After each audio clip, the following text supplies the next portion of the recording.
വാരണാസി. ആത്മാന്വേഷികൾക്ക് നേരെ തിരിച്ചുവെച്ച ഒരു കണ്ണാടിയാണ് ഈ നഗരം. ഇവിടെ ജനനവും മരണവും ആഘോഷിക്കപ്പെടുന്നു. ഇതിനിടയിൽ ജീവിതം വഴിമുട്ടി പോകുന്ന ചില മനുഷ്യരുണ്ട്.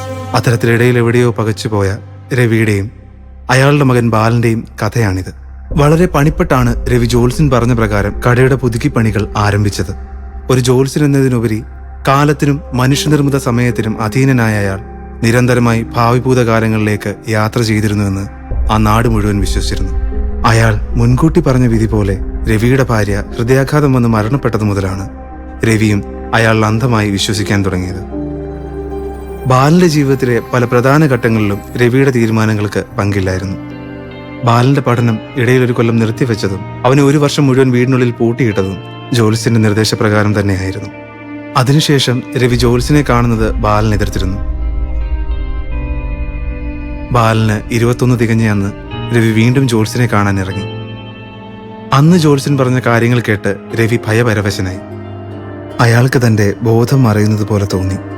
അബോധാവസ്ഥയിലും ജോത്സ്യൻ തന്നോട് പറഞ്ഞ വിധി അയാളുടെ കാതുകളിൽ പ്രതിധ്വനിച്ചുകൊണ്ടിരുന്നു. വരുന്ന 5-ാം ദിവസം രവി മരണപ്പെടും. ബാലൻ ആ കുറ്റത്തിന് അറസ്റ്റ് ചെയ്യപ്പെടും. മയക്കത്തിൽ നിന്ന് പിറ്റേന്ന് രാവിലെ എപ്പോഴോ ആണ് അയാൾ ഉണർന്നത്. അയാൾ ഓർത്തെടുത്തു, ജോത്സ്യൻ പറഞ്ഞ വിധി പ്രകാരം തനിക്ക് ഈ ഭൂമിയിൽ ആയുസ് 4 ദിവസം കൂടി മാത്രം. കാലത്ത് തന്നെ രവി തന്റെ കടയിലേക്ക് പോയെങ്കിലും അധിക നേരം അവിടെ തുടരുവാൻ അയാൾക്ക് കഴിഞ്ഞില്ല. ഉച്ചയോടടുത്ത് അവിടെ നിന്നിറങ്ങിയ രവി ഇരുട്ടുവോളം വരും ദിവസങ്ങളിൽ തനിക്കും തന്റെ മകനും ഉണ്ടാകാൻ പോകുന്ന വിധിയെ പഴിച്ച് മദ്യപിച്ചുകൊണ്ടേയിരുന്നു. പക്ഷെ അവിടെ വെച്ച് രവി ഒന്ന് തീരുമാനിച്ചു, ഒരിക്കലും തന്റെ മകനെ താൻ കാരണം ജയിലിൽ കയറ്റുകയില്ല എന്ന്.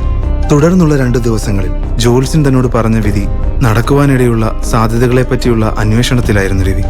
എന്നാൽ അത്തരത്തിൽ എന്തെങ്കിലും ഒന്ന് നടക്കാനുള്ള ഒരു സൂചനകളും അയാൾക്ക് കണ്ടെത്താനായില്ല.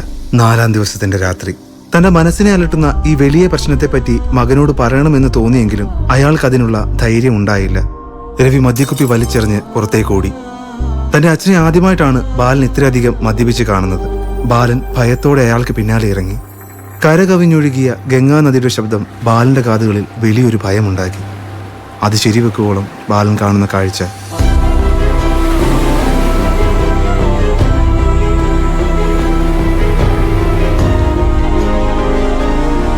കുത്തൊഴുക്കിൽപ്പെട്ട രവിയെ എങ്ങനെയൊക്കെയോ ബാലൻ കരയ്ക്ക് വലിച്ചു കയറ്റി. രക്ഷിക്കുന്നതിനിടയിലുണ്ടായ പിടിവലിയിൽ രവിയുടെ ദേഹത്ത് അവിടിവിടായി മുറിവുകൾ കാണപ്പെട്ടു. ആ മുറിവുകളിൽ നിന്ന് രക്തം ഇറ്റ് വീണുകൊണ്ടിരുന്നു. തിരികെ വീട്ടിലെത്തും വരെ അവർ രണ്ടാളും ഒന്നും തന്നെ സംസാരിച്ചില്ല. രാവിലെ എഴുന്നേറ്റ ഉടനെ അവൻ തന്റെ അച്ഛന്റെ മുറിയിലേക്കാണ് ആദ്യം ഓടിയത്. ആ കാഴ്ച അവനെ നിശ്ചലനാക്കി കളഞ്ഞു.